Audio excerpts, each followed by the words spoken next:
সূরা নিসার 105 নম্বর আয়াতে কারিমা তিলাওয়াত করা হয়েছে। পঠিত আয়াতে কারিমা এবং তার পরবর্তী কয়েকটি আয়াতে কারিমা সবগুলি আয়াত একসঙ্গে আল্লাহ রাব্বুল আলামিন মানব জাতির একটি গুরুত্বপূর্ণ বিষয়ে বিবরণ বর্ণনা তুলে ধরেছেন।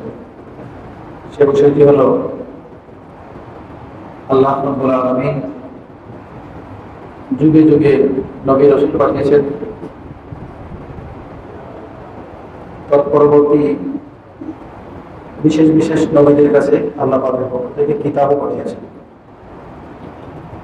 তবে কোন কিতাবকে আল্লাহ রসুল বা নবী ছাড়া কোনো কিতাব পাঠান নেই। নবী রসুল পাঠিয়েছেন, কিতাব দেন নেই। আগের কিতাবের প্রচার প্রসারের জন্য পাঠিয়েছেন। তিনি আগের যে কিতাব ছিল ওই কিতাব প্রচার করেছেন, ওই কিতাব মোতাবেক জাতিকে দিন ধর্ম পালন করার জন্য বলেছেন। কিন্তু এইরকম হয়নি যে কোনো সময় কিতাব দিয়েছেন কিন্তু নবী রাসূল কাউকে সাথে দেন নাই। এর অর্থ হলো আল্লাহ পাক বোঝাইতে চান আল্লাহ পাকের পক্ষ থেকে যে কিতাব আল্লাহ পাক দিয়েছেন ওই কিতাব আল্লাহ পাকের বান্দা-বান্দীদেরকে বোঝাই দেওয়ার জন্য সুনির্দিষ্ট লোক লাগবে। লোক ছাড়া এই কিতাব সরাসরি আল্লাহ পাকের কিতাব মাত্র আল্লাহ বান্দা-বান্দীরা সেটা বুঝবে না। যখন লোক মারফত বুঝবে তখন ওই বুঝ অনুসারে দেশ এবং জাতিকে কিতাব অনুসারে পরিচালনা করা সম্ভব হবে। আর যখন দেশ জাতিকে ওই কিতাব মোতাবেক পরিচালনা করবে তখনই মৌলিকভাবে আল্লাহর পথে চলা প্রত্যেক ইমানদার নারী পুরুষের জন্য সহজ হবে। এটা ছাড়া যদি অন্য কোনো পথে সে নিজের জীবনযাপন করে তার পক্ষে মৌলিকভাবে আল্লাহর পথে চলা সহজ হবে। তো পৃথিবীতে মানুষের ব্যক্তি জীবন, সামাজিক, পারিবারিক এবং রাষ্ট্রীয় জীবন পরিচালনা হবে আল্লাহ পাকের কোরআন মোতাবেক, কিতাব মোতাবেক। এখানে একদম সরাসরি আল্লাহ পাক ওই কথাই বোঝাচ্ছেন। আল্লাহ পাক বলেন ইন্না আনজালনা ইলাইকাল কিতাব বিল হক, আমি যথাসত্য রূপে যথাযথভাবে আপনার কাছে কিতাব নাযিল করেছি।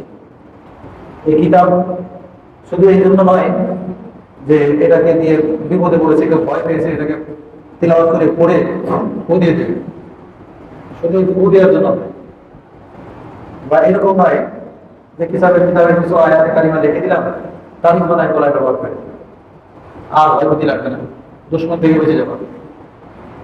দুশমন থেকে বাঁচার জন্য তাবিজ বানায় ঘরে ঝুলে রাখার জন্য, গলায়, মাথায়, হাতে ঝুলে রাখার জন্য শুধু এই কিতাব নয়, বরং এই কিতাবের মৌলিক উদ্দেশ্য আল্লাহ পাক বলছেন লিতাহকুমা বাইনান নাস, যাতে করে এই কিতাব দিয়ে তুমি সমাজের সব বিচার ব্যবস্থা ফয়সালা করো। কিতাবই হবে ফয়সালার মূল উৎস, বিচারের মূল মানদণ্ড। কিতাব দিয়ে বিচার করে। জাস্টিস তকি উসমানী দাওয়াত বারকাতুহু যখন এলএলবি পরীক্ষা দিলেন, খুব অল্প সময়ে প্রস্তুতি নিয়েছেন, একদম হাই লেভেল নাম্বার পেয়েছেন। তো সবাই ডক্টর খুশি, ওনাকে সম্বোধনা দেওয়ার জন্য দেখা হয়েছে। বড় বড় প্রফেসর ওনাকে জিজ্ঞেস করছেন যে আপনি তো এই এলএলবি পরীক্ষা দেওয়ার জন্য যেই বই পুস্তকগুলো বিশেষভাবে পড়া লাগে, সময় দিতে হয়, আপনাকে আমরা এত সময় বিশেষ করে দেখিনি আপনি এত সময় এই সমস্ত বই পিছনে দিয়েছেন। বরং আমরা আপনাকে দেখতে পাচ্ছি জুমার মসজিদে জুমার নামাজ পড়া, মাদ্রাসার ক্লাস করা, দেশ বিদেশে দৌড়াদৌড়ি। উনি একজন এমন এক ব্যক্তি যিনি সারা পৃথিবীর প্রত্যেকটা রাষ্ট্রে মিনিমাম 2 বার ঘুরেছেন। পৃথিবীতে এমন কোন রাষ্ট্র নাই যে রাষ্ট্রে উনি কমপক্ষে 2 বার যাওয়া হয়নি। পুরো পৃথিবী 2 বার ঘুরে গেছে। কোথায় আমি তো দৌড়াই বেড়াতে সারাদিন, আমি পরীক্ষায় এনে কিভাবে হইল? উনি একটা জবাব দিচ্ছেন। আমাদের কোরআনী মাদ্রাসার সিলেবাসভুক্ত একটি কিতাব আছে, 4 খণ্ডের কিতাব হিদায়া। এই হিদায়া কিতাবই আপনার ইংরেজিতে এলএলবি ছাত্র যারা তাদেরকে পড়ানো হয়, এটা ইংরেজিতে আছে একটা সম্ভব। উনি যখন বলছেন বাইনে হিদায়া ও সোজ সমাজ করকে পড়া, ওনার প্রফেসর থেকে বলছেন যে আমি এই পরীক্ষা দেওয়ার প্রস্তুতি স্বরূপ হিদায়া কিতাবকে বুঝে শুনে পড়ছি, এরপরে এখানে পরীক্ষা দিতে আসছি।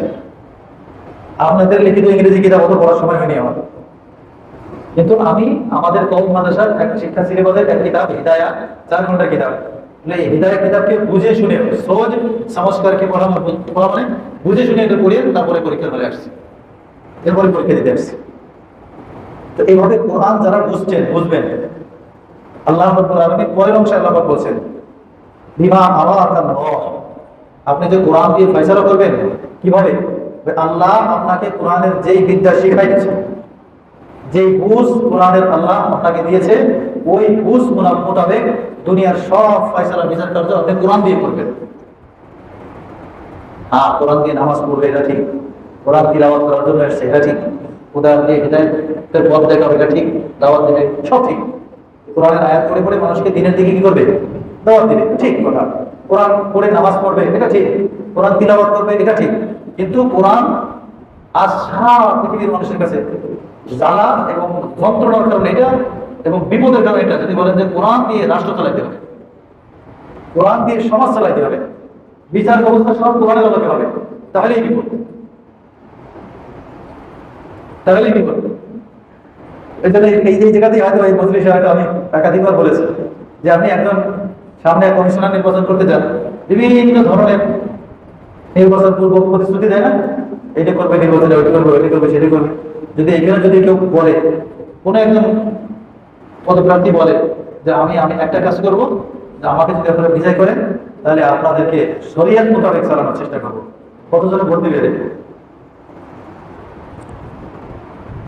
মসজিদে যারা ৫ ওয়াক্ত নামাজ পড়তে আসে তাদের ভোটগুলো পাবে না।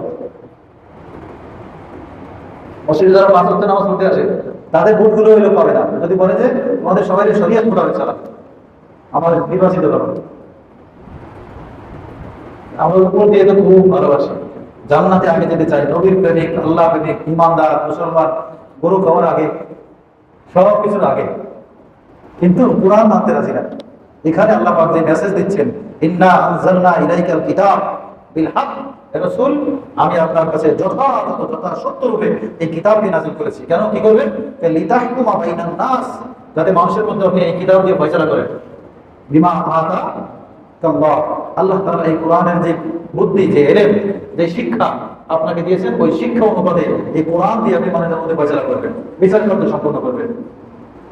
তার মানে এটা কোর্টের জন্য কোরআন আগে দরকার। কি বলেন? কোর্টে আল্লাহ পাক বলছে কোর্টে কোরআন নিয়ে বসো, কোর্ট পরিচালনা করতে হবে কোরআন দিয়ে, তাহলেই সেখানে বিচার ব্যবস্থা ঠিক থাকবে। সেটা যদি না হয়, মানব রচিত হয়, মানব রচিত হলে তো সেখানে দাম বেশি বসবে। মানব রচিত বিচার ব্যবস্থা নিয়ে বসলে সেখানে দামও বেশি বসবে বিচার করতে, তখন আর সঠিক বিচার হবে না, দামানের বিচার হবে। ওয়ালা তাকুন লিল কায়িনিনা ফাসিমা, এরপরে সতর্ক করছেন আল্লাহ পয়গম্বরকে সতর্ক করছেন, মানে হলো পয়গম্বরকে বলে গোটা মুসলিম উম্মাহ, ঈমানদার নরনারী সবাইকে সতর্ক করছে, খবরদার খবরদার, ওয়ালা তাকুন, তুমি হবে না লিল কায়িনিনা ফাসিমা, কখনোই খিয়ানতকারীদের দলভুক্ত অন্তর্ভুক্ত হবে না। তার মানে যেখানে দেখবে যার অন্যায়কারীর দলের কখনো সঙ্গী হবে না, কোনো অবস্থাতেই আপনি অন্যায়কারীর দলের অন্তর্ভুক্ত হবেন না, অন্যায়কারীকে সাপোর্ট করবেন না। এই আয়াতে কারিমা যদিও নাযিল হয়েছে মদিনাতুল মুনাওয়ারার এক গোষ্ঠীর এক ব্যক্তির বিশেষের ঘটনাকে কেন্দ্র করে, কিন্তু বিধান সার্বজনীন, সর্বকালীন। এই যে বিধান, কোরআনের সিদ্ধান্ত, কোরআনের ফয়সালা, এটা সর্বকালীন এবং সর্বজনীন। যদিও ঘটনা ওই সময় বিশেষ এক ব্যক্তি ছিল, ওই ব্যক্তি ছিল বিশির নামে এক ব্যক্তি ছিল, উনি বনি উবাইরিক একটি জাতি ছিল, একটা সম্প্রদায়। বনি উবাইরিকের এক সদস্য, ওনার নাম বিশির। এই বেচারা কোন এক জায়গা থেকে, কারো এক বাড়ি থেকে, এক সাহাবীর বাড়ি, ওই সাহাবী ওনার বাড়ি থেকে এসে কিছু যুদ্ধাস্ত্র এবং খাদ্যশস্য, গম, জব এই জাতীয় এবং কিছু যুদ্ধাস্ত্র, এগুলিকে চুরি করে নিয়েছেন। ওই সাহাবীর বাড়ি থেকে তার নিজ বাড়ি যাওয়ার পথে আরেকজন ইহুদির বাড়ি রাস্তার পাশ দিয়ে সে অতিক্রম করেছে। সিস্টেমটা এরকম করেছে, শস্য বোঝাই যে বস্তা ছিল, এই বস্তার মুখ সামান্য একটু ফাঁকা করে রেখেছে হালকা। সাহাবীর বাড়ি থেকে বের হওয়ার পরে সেটাকে যখন মাথায় নিয়েছে, তখন এই বস্তা থেকে সে হাঁটতেছে, আর শস্য করতেছে। সেখান থেকে সে বেরিয়ে প্রথম ওই ইহুদির বাড়িতে গেছে। ইহুদির বাড়িতে যাওয়ার পরে সেখানে যে অস্ত্র শস্ত্রগুলো নিয়েছিল অস্ত্রগুলো ইহুদির বাড়িতে রেখে দিয়েছে, এবং ওইখানে ইহুদির বাড়িতে যাওয়ার পরে ওয়াস্তার মুখটা ভালো করে পাচ্ছে। এরপরে নিজের মাথায় করে নিজের বাড়িতে বাকি শস্য নিয়ে গেছে। সকালবেলা উঠে কি বুঝবে? সকালবেলা উঠে দেখবে অস্ত্র শস্ত্র নাই, শস্য দিয়ে ইত্যাদি নাই, তো উঠে বাইরে বেরোলে তো দেখবে যে এই বদে শস্য নিয়ে গেছে। রওনা শুরু করে দিবে চোর খোঁজ করতে, যে চোর মনে হয় হয়তো বুঝতে পারেনি শস্য পড়তেছিল, অতএব এই শস্যের শেষ মাথা যেখানে সেখানে গিয়ে পাওয়া যাবে। ঠিক এরকম শস্য দানা পড়তেছে দেখতে দেখতে দেখতে দেখতে খোঁজ করতে করতে এই ইহুদির বাড়িতে উঠছে। এখন বাহ্যিক ভাবে ইহুদি দোষী কি দোষী না?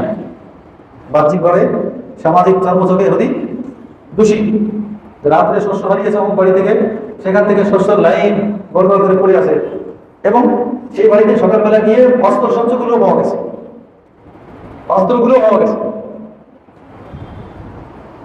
ইহুদি তো অস্বীকার করছে যে না, আমি এই কাজ করিনি, আমার বাড়িতে বিশের নামে অমুক ব্যক্তি আমার বাড়িতে এনে রেখে গেছে অস্ত্র, এটা সে স্বীকার করছে। বিশের নামে ব্যক্তি আমার বাড়িতে এই অস্ত্র রেখে গেছে, আমি এই অস্ত্র শস্য আমি আমার বাড়ি থেকে চুরি করে আনিনি।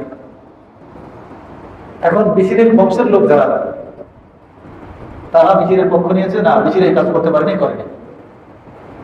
প্রয়োজন হয়েছে বিচারে, প্রয়োজন পড়েছে বিচারে, বিচার ফয়সালা কি করবে? এখানে কে অপরাধী আর কে অপরাধ মুক্ত সাব্যস্ত করা বড় কঠিন, কঠিন কঠিন না। তখন এই আয়াতে কারিমা, এই আয়াত এবং সামনের আয়াতে কারিমা নাযিল হয়েছে। এখানে আল্লাহ রাব্বুল আলামিন রাসূলুল্লাহ সাল্লাল্লাহু আলাইহি ওয়াসাল্লামকে দিক নির্দেশনা দিয়ে দিয়েছে। এই দিক নির্দেশনা যে কোরআন মোতাবেক, কোরআন যাকে সত্য হক বলে সাব্যস্ত করবে, হকের উপরে হক পন্থায় তুমি থাকবে। কারো দল দেখে, কারো দল ভারী বড় বংশের লোক, বড় গোত্রের লোক, তার বিপক্ষে ফয়সালা দিলে তারা শত্রু হয়ে দাঁড়াবে, ইত্যাদি ইত্যাদি কোনো কিছুর চিন্তা না করে কোরআন যাদেরকে হক বলে, কোরআন মোতাবেক তুমি ফয়সালা করে দেবে। ওয়ালা তাকুন লিল খাইনিনা খাসিমা, আপনি কখনোই যারা খিয়ানতকারী তাদের দলের অন্তর্ভুক্ত, তাদের দলভুক্ত হবে না। খিয়ানতকারীকে খিয়ানতকারী হিসেবে সাব্যস্ত করবে। ওয়াস্তাগফিরুল্লাহ, এবং সর্বাবস্থায় আল্লাহ পাকের কাছে ক্ষমা প্রার্থনা করেন। ইন্নাল্লাহা কানা গফুরুর রহিমা, কেন ক্ষমা প্রার্থনা করবেন? কেননা নিশ্চয়ই আল্লাহ তাআলা গফুর, ক্ষমাশীল, রহিম, বড় মেহেরবান, বড় দয়ালু। সামনে আয়াতে বলছেন ওয়ালা তুজাদিল আনিল্লাযীনা ইয়াখতারুনা আনফুসাহুম, আপনি ওই দলের পক্ষ হয়ে কারোর সাথে বাদ বিতণ্ড করবেন না যারা নিজেদের সাথে খেয়ানত করে, নিজেদের উপরে জুলুম করে। নিজেদের উপরে জুলুমের একটা রূপরেখা আগে একবার বলেছিলাম। নিজের উপরে জুলুমের সবচেয়ে বড় রূপ হলো যখন বড় গুনাহের কাজ করা। বড় গুনাহের কাজ করা মানে হলো সে নিজের উপরে নিজে ইচ্ছা করে জুলুম করা। এই গুনাহের কারণে সে অন্যের আল্লাহ পাকের দরবারে শাস্তির উপযুক্ত হয়ে যাওয়া, এটাই জুলুম। এখানেও সে গুনাহের কাজ করেছে। বিশেষ নামী ব্যক্তি এই চুরির মাধ্যমে সে গুনাহের কাজ করেছে। আল্লাহ বলেন ওয়ালা তুজাদিল আনিল্লাযীনা ইয়াখতানুনা আনফুসাহুম, ওই সমস্ত লোক যারা নিজেদেরকে খেয়ানতকারী সাব্যস্ত করেছে তাদের পক্ষে হয়ে আপনি কারোর সাথে বাদ বিতণ্ডে লিপ্ত হবে না। ইন্নাল্লাহা লা ইউহিব্বু মান কানা খাওয়ানান আযীমা, নিঃসন্দেহে আল্লাহ তাআলা ওই ব্যক্তিকে কখনো পছন্দ করেন না, ভালোবাসেন না যারা খাওয়ান, খেয়ানতকারী হয়, আযীমা পাপিষ্ঠ হয়, গুনাহগার হয়, গুনাহ কাজ করে। যারা গুনাহ কাজ করে, যারা খেয়ানত করে, এদেরকে আল্লাহ রাব্বুল আলামিন কখনো ভালোবাসেন না। অতএব আপনি কখনোই তাদের সাপোর্ট করবেন না, তাদের মতে চলবেন না। এখানে তওবার সাথে সম্পর্ক কি?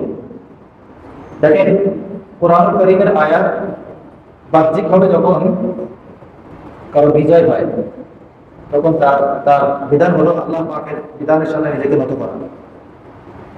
মক্কায় মুকাররমা যখন বিজয় হলো, হযরত রাসূল আকরাম সাল্লাল্লাহু আলাইহি ওয়াসাল্লাম আল্লাহ পাকের কাছে তওবা ইস্তিগফার করেছেন, অবনত হয়েছেন। আয়াতে কারিমা নাযিল হয়েছে ইদা জাআ নাসরুল্লাহি ওয়াল ফাত, যখন আপনার কাছে আল্লাহর সাহায্য এবং বিজয় আসলো। শেষে আল্লাহ পাক কি শিখিয়ে দিচ্ছেন? ফাসাব্বিহ বিহামদি রাব্বিক, তখন আপনি আপনার রবের প্রশংসা করেন। ওয়াস্তাগফির, এবং আল্লাহ পাকের কাছে ক্ষমা চান। রাসূল জীবদ্দশায় এটা আমল করিয়ে দেখে গিয়েছেন।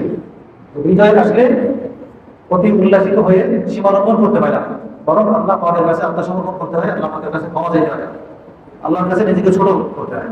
এখানেও এরকম, যখন সাহাবায়ে কেরাম তার বিরুদ্ধে যারা ছিল তাদের বিপক্ষে যখন কখনই বিজয় হতো, আল্লাহ তাদেরকে একটা ওজিফা দিতেন। এখানে হতো সাহাবায়ে কেরামের বিজয়, ওই বিশির নামী ব্যক্তির বিরুদ্ধে, তখনও আল্লাহ তাদের কাছে ক্ষমা চাও। আস্তাগফিরুল্লাহ, আস্তাগফিরুল্লাহ, মানে আল্লাহ আমাদের কাছে মাফ চাও, ক্ষমা চাও। কেন? তিনি ক্ষমাশীল, তিনি বড় মেহেরবান। আল্লাহ আমাদের কাছে যদি ক্ষমা চাওয়া হয় তিনি ক্ষমা করবেন, এবং ক্ষমা করাকে তিনি পছন্দ করেন, ক্ষমা করাকে তিনি ভালোবাসেন। ইয়াস্তাগফিরুনা মিনান নাস, তাই এই সমস্ত লোক তারা তো মানুষের কাছে লজ্জা প্রকাশ করে, লজ্জা পায়, মানুষ থেকে তারা লজ্জা পায়। ওরা ইয়াস্তাগফিরুনা মিনাল্লাহ, অথচ আল্লাহর সামনে লজ্জা পায় না। আল্লাহর সামনে অন্যায় কাজ করতে লজ্জা পায় না, মানুষের সামনে অন্যায় কাজ করতে লজ্জা পায়। মানুষের সামনে অন্যায় প্রকাশ পেয়ে যাক এটা চায় না, কিন্তু আল্লাহ রাব্বুল আলামিনের সামনে অন্যায় প্রকাশ হয়ে যাচ্ছে, এটার ব্যাপারে তাদের কোনো ফিকির আর চিন্তা চেতনা নেই। কিভাবে আল্লাহ পাকের সামনে হইল? আল্লাহ পাক সামনে দেখিয়ে দিচ্ছেন, ওগো মাহুম ইজ ইবাইয়িদুনা মা লা ইয়ারদা মিনাল কাউল। তাই যখন তারা এই চুরি করার জন্য রাতে আল্লাহ তাআলা অসন্তুষ্টজনক কোনো মানুষের মাল নিয়ে যাওয়ার ব্যাপারে ফয়সালা পরামর্শ করা, এই পরামর্শটা আল্লাহ তাআলার অসন্তুষ্ট এই ব্যাপারে আল্লাহ তাআলাকে অসন্তুষ্ট করে এমন পরামর্শ যখন রাত্রে বেলা করে, তখন তো আল্লাহ পাক এদের সাথেই ছিলেন। ওগো মাহুম, তিনি তো এদের সাথেই ছিলেন। ওগো মাহুম, আল্লাহ পাক এদের সাথেই ছিলেন। কখন ছিলেন? ঈদ ইবাইয়িদুনা, যখন তারা রাত্রি যাপন করেছিল এবং রাত্রে গল্প করেছিল, কথা বলেছিল, পরামর্শ করেছিল। কি বিষয়? মা লা ইয়ারজুনা মিন মা লা ইয়ারজু মিনাল কাউল, ওই সমস্ত কথাবার্তা যে সমস্ত কথাবার্তা আল্লাহ পছন্দ করেন না। মনে হলো তারা যে চুরি করবে, এই চুরি করতে যাওয়ার পরামর্শ কিভাবে যাবে, এই যে একটা ফোন দিয়ে আসলো, আনবো তার ঘর থেকে, আলামত রেখে আসবো, এই ঘর থেকে মাল গিয়েছে অমুক ঘরে, কি বলে এটা একটা কুচক্র, একটা কৌশল না? আনবো এই ঘর থেকে, আলামত রেখে আসবো, এই ঘর থেকে মাল বেরিয়ে হয়ে গেছে ওই ঘরে, ওইখান থেকে বেরিয়ে যে এদিকে চলে আসছে সেই আলামত বাকি রাখবো না। এই যে পরামর্শ, পরস্পরের কথা, এইরকম পরস্পরের পরামর্শ যে সমস্ত চোর করে, এই কথার উপরে কি আল্লাহ সন্তুষ্ট হতে পারেন? ওই কথা বলতেছে যাতে তোমরা রাত্রিবেলা এমন কথা বলো যে কথা আল্লাহ পছন্দ করেন না। ওই সময় তো আল্লাহ তোমাদের সাথেই ছিল, এইটার মধ্যে তোমাদের লজ্জা লাগলো না? আল্লাহ এটা বলতে চায়, ওই সময় তো আল্লাহ তোমাদের সামনে ছিলেন, আল্লাহ তোমাকে দেখতেছে। আল্লাহর কাছ থেকে গোপন করতে তোমরা চাও না, মানুষের কাছ থেকে তোমাদের দোষ প্রকাশ পাইলে সেখানে লজ্জিত হয়ে পাও, সেখানে লজ্জার ভয় পাও যে মানুষ আমাদের দোষ জেনে যাবে। এখন যদি আমরা হেরে যাই, পরাজিত হয়ে যাই, মানুষ জানে অমুক পুত্রের অমুক অমুক বাড়ি থেকে এই মালামাল করে এনেছে, চুরি করে এনেছে, এনে সেটাকে আর এক বাড়ির লোকে চুরি করে নিয়েছে, সেই কথা প্রকাশ করে দিয়েছে। এটা যদি প্রকাশ পায় তোমরা মনে করতেছো আমাদের মানিজ্য চলে যাবে। আল্লাহ যে তোমাদের সাথে থাকলো, আল্লাহ তোমাদের পরামর্শ দেখলো, তার বাড়ি থেকে মাল ধরে আনলা, কৌশল করলা, আল্লাহ যে দেখলো সেটা লজ্জা করলো না? আল্লাহ আমাকে এটাই বুঝে দিতে হচ্ছে।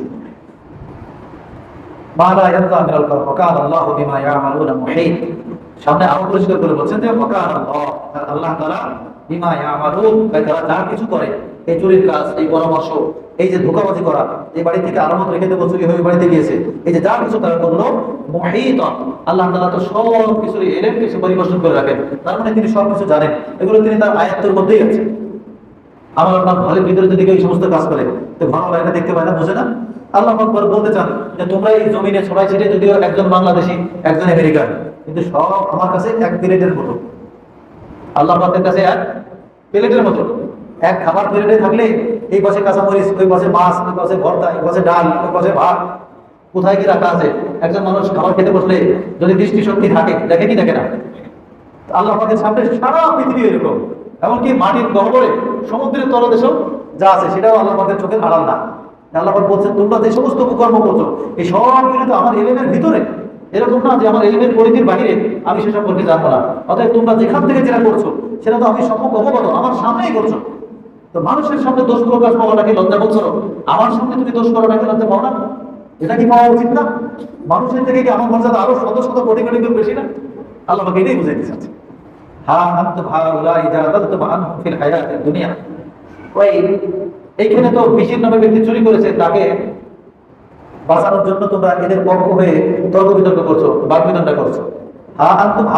তোমরা তো ওই সমস্ত লোক যা দুনিয়া, এই পার্থিব জীবনে তার পক্ষপাতিত্ব করে, তার পক্ষ নিয়ে তোমরা বিতর্ক করছো যে না, সে এরকম করে নেই, তার দ্বারা এরকম কাজ হতে পারে না, এরকম চুরি সে করে না, বিভিন্ন ভাবে বলে কিনা এই তো এরকম না, তার দ্বারা এরকম কাজ হতে পারে না, মানি না। এই দুনিয়াতে তো তোমরা তার পক্ষ নিয়ে তার সবাই গাচ্ছ। আল্লাহ পাক বলতেছেন ফামাই ইজাদিলুল্লাহ আনহুম ইয়াউমাল কিয়ামা, কিয়ামত দিবসে আল্লাহর সামনে তার ব্যাপারে কে এই তর্ক বিতর্ক ওকালতি করবে? দুনিয়াতে তার পরিষ্কার সবাই গাওয়ার জন্য ওকালতি করতেছে, ওকালতি করে সে দোষী না, সে চুরি করে সে করতে পারে না বলছো, আল্লাহ তাআলার সামনে কিয়ামতের ময়দানে ওকালতিটা তার পক্ষে কি করবে? আছে কেউ করার? না না, আখিরাতের ময়দানে কেউ নাই যে বললাম আল্লাহ পাকের সামনে ওকালতি করে দিবে। ফামাই ইউজাদিলুল্লাহ আনহু, ভাই তাদের পক্ষ থেকে কে ওকালতি করবে, বাকবিতণ্ড করবে ইয়াউমাল কিয়ামা, কিয়ামত দিবসে আল্লাহ পাকের সামনে। আম মাই ইয়াকুনু আলাইহিম ওয়াকিলা, অথবা তার উপরে কে ওকিল হবে, তার অভিভাবকত্ব, তার দায় দায়িত্ব কে নিবে কিয়ামতের ময়দানে? অর্থাৎ কেউ কিয়ামতের ময়দানে নিতে পারবে না যে হ্যাঁ তার দায় দায়িত্ব আমি নিয়ে নিলাম। দুনিয়াতে হয়তো টাকার গর্বে, বংশের গর্বে, বংশে অনেক লোক আছে, লাঠি আছে, বিভিন্ন ভাবে শক্তিশালী, সেই জন্য জোরপূর্বক বলছো না, সেরকম করতে পারে না। আমাদের লোক এরকম করে নেই, করতে পারবে না। কিন্তু আল্লাহ পাকের কাঠগড়ায় দাঁড়িয়ে পরকালের ময়দানে তার পক্ষ থেকে ওকালতি তোমাদের কে আছে করার মতো, কে এমন সামর্থ্য রাখো? আল্লাহ পাক বুঝাতে চান আখিরাতে কিন্তু কেউ এই সামর্থ্য রাখতে পারবে না। দুনিয়াতে বাহ্যিক ভাবে দুনিয়ার ছোট সমাজ হিসেবে বংশের যোগ দেখিয়ে, টাকার যোগ দেখিয়ে, ক্ষমতার যোগ দেখিয়ে সাময়িক ভাবে পারবা, স্থায়ীভাবে সম্ভবপর নয়। অতএব এখান থেকে দুইটি বড় শিক্ষা আমাদের। এক হলো সব জায়গাতে মনে প্রাণে কোরআনকেই আমার জীবনে বাস্তবায়ন করা, মন মানসিকতা তৈরি করা, যে না সব জায়গাতে আমি কোরআন মোতাবেক যেন আমার জীবন, আমার সমাজ, আমার পরিবার, আমার রাষ্ট্র, আমার অফিস, আমার খেত খামার, আমার ব্যবসা, আমার বাণিজ্য, আমার পারিবারিক জীবন, এই সব জায়গাতে যেন আমি কোরআন মোতাবেক চলতে পারি। কোরআনকেই এখানে ফয়সালাকারী, কোরআন মোতাবেক আমার সিদ্ধান্ত যেন হয়, কোরআন মোতাবেক পরিচালনা করতে পারি, চলতে পারি। দুই নম্বর হলো যে কোনো অবস্থাতেই আমার নিজের থেকেও খেয়ানত না হয়, পাশাপাশি বাহ্যিকভাবে আমি ক্ষতিগ্রস্ত হইলেও, মান সম্মান গেলেও কোনো খেয়ানতকারীর পিছনে আমি পক্ষপাতিত্ব না করি, কোনো অবস্থাতে না। খেয়ানতকারী সে হতে পারে আমার নিজের ছেলে, হতে পারে আমার বংশের কেউ, হতে পারে আমার ভাতিজা, সে আমার দলের কেউ হোক, খেয়ানতকারী খেয়ানতকারী। কি বলে? খেয়ানতকারী খেয়ানতকারী, গুনাহগার গুনাহগার, পাপী পাপী।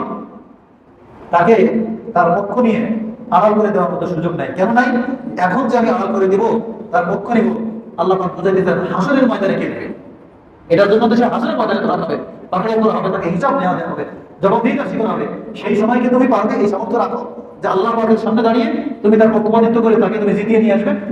সেটা তোমার পক্ষে যেহেতু সম্ভব হবে না, দুনিয়াতেও তুমি কোনো খেয়ানতকারীকে সাপোর্ট করবে, এটা একদম ডাইরেক্ট বানিয়ে ফেলবে। দুনিয়াতে কোনো গুনাহগার, কোনো পাপিষ্ঠ, কোনো খেয়ানতকারী, কোনো জালেমের পক্ষপাতিত্ব করবে না।